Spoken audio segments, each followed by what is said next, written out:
The pen hovered over the paper like a blade waiting to fall. "Just sign here, old man." He said it lightly, casually, like he was asking me to pass the salt. The room went quiet, not the comfortable kind, but the kind where even the walls hold their breath. His smile stayed fixed, rehearsed, confident. A predator's grin when it thinks the trap has already closed. I looked at the line. My name printed neatly at the bottom. A signature meant to erase me. I said nothing. Silence has always been my sharpest weapon. The dining room was designed to intimidate, 20-foot ceilings, a chandelier that looked like frozen lightning. Marble floors so polished they reflected weakness back at you. His mansion sat on a hill, glass and steel overlooking a city he believed he owned. My daughter sat to his right, stiff, smiling too hard, the smile of someone who knows the wrong thing is happening but doesn't know how to stop it. Servants stood along the wall, silent, watching. They all thought the same thing, poor old man. Out of place. Easy target. I wore my usual gray jacket, faded at the cuffs, the one I wore to the factory floor for years. The one that helped me disappear. He poured wine that cost more than my first apartment and didn't bother asking if I wanted any. "This is just a formality," he said, tapping the paper. "Company restructuring. Standard stuff." He didn't explain the clauses. He didn't have to. He assumed I wouldn't understand.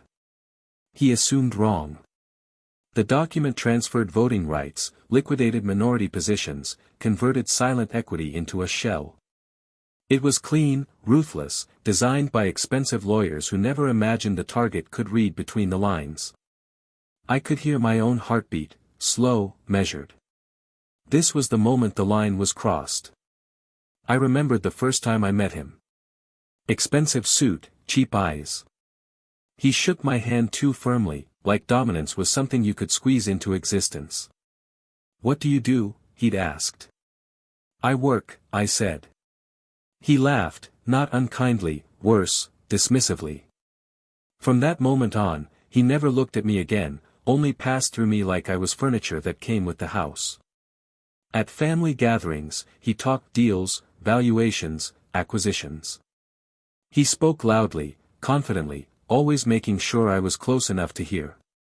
He never asked for my opinion. He never knew he already had it. I built companies before he learned to shave. I funded startups when banks laughed at the idea. I learned leverage the hard way, through strikes, betrayals, men who smiled as they stole from you. I learned one truth early: power is quiet. It doesn't announce itself. It waits. That night at the mansion, the disrespect wasn't loud. It was surgical. He walked behind me, placed a hand on my shoulder. "Don't worry," he said to the room. "I'll take care of him." The room chuckled politely. My daughter didn't. Something inside me went still. Not angry, not hurt. Done. I picked up the pen. He leaned forward, eager now. The kill was seconds away. Instead of signing, I set the pen down. Then I reached into my pocket, pulled out my phone, unlocked it, and typed one sentence. Sent. He frowned. "Is there a problem?" I looked at him for the first time that night. "No," I said. "Just timing." The first call came before dessert. His phone buzzed. He ignored it. Then again, and again. His smile faltered. "Excuse me," he muttered, stepping away. I stayed seated, calm, folding my napkin. The third call made him answer. I watched the blood drain from his face as he listened. "Yes, I'm at home." "What do you mean?" The board convened. Silence stretched, thick, delicious. He glanced at me just once. A flicker of irritation. Not understanding. He hung up and forced a laugh. "Minor issue. Please, let's eat." But the house had changed. The walls felt closer. The air heavier. Then my phone buzzed. One word, done. I excused myself and walked onto the balcony. The city glittered below like a circuit board. All those lights, all that illusion of control. Behind me, I heard raised voices. What do you mean frozen accounts? Since when does the CFO answer to? The door slammed. I smiled. For years, I stayed silent while I accumulated something far more dangerous than money, patience. 51% isn't just a number. It's gravity. It bends everything around it. He had built the company on my capital, my networks, my quiet approvals.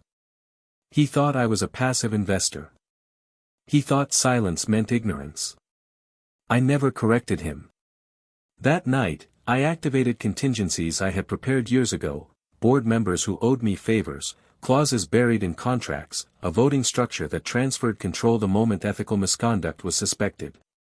And tonight, he'd handed me evidence, signed emails, recorded conversations, a forged authorization he thought no one would ever question.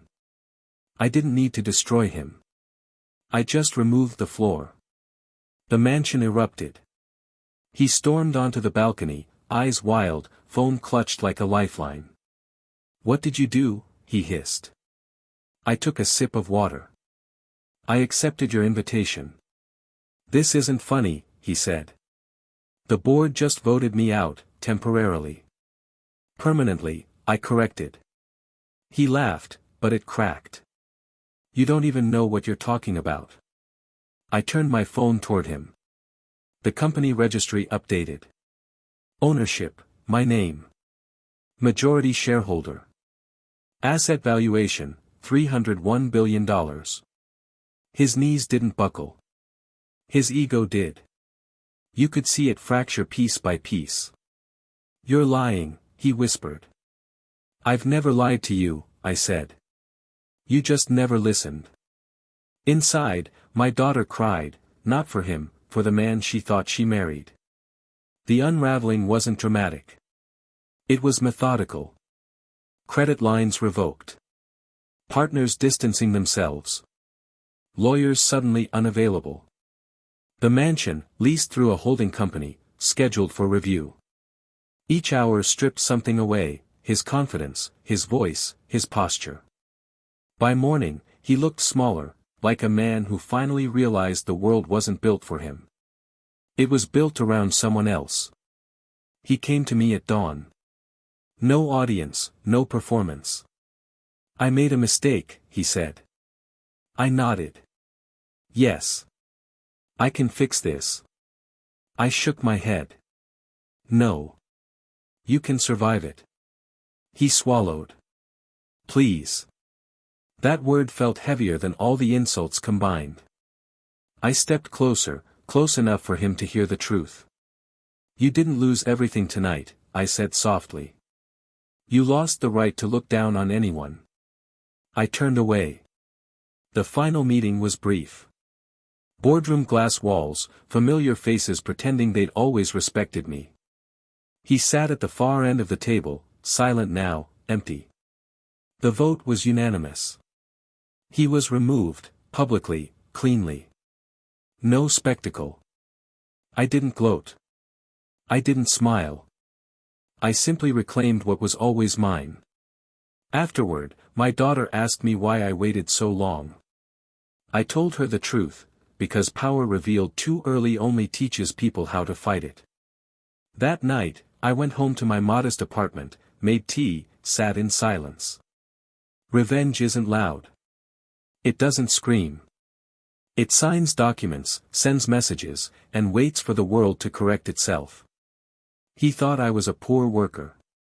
He never realized I was the man who built the ground he stood on. And when he told me to sign, I did.